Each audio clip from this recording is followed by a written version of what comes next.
Her stepfather said his shift that day wasn't until 3 and he had no problem dropping off his ex-stepdaughter. It just had to be a little earlier than she'd like.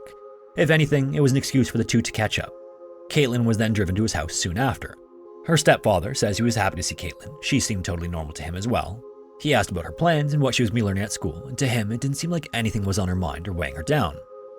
Then, according to her stepfather, just before 2 p.m., Caitlin asked if she could be dropped off at a mall just a couple of bus stops from the airport.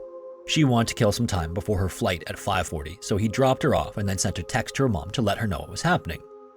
Her mom thought this was a bit weird. Caitlin never used the bus that she was aware of, but it did make sense that her daughter would rather shop than sit around and wait at the terminal all afternoon. Less than 10 minutes later, her mom got another text.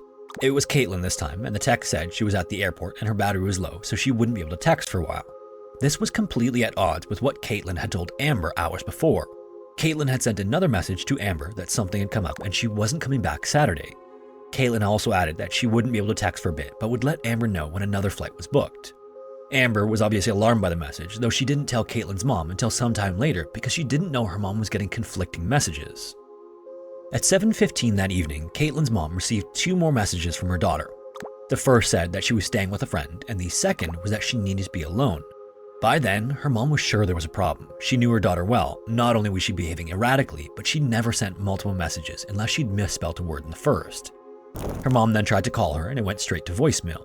She tried texting, pleading with her daughter to call, that she was word sick, but there was no response to that either. And that was the last time she'd speak to her daughter.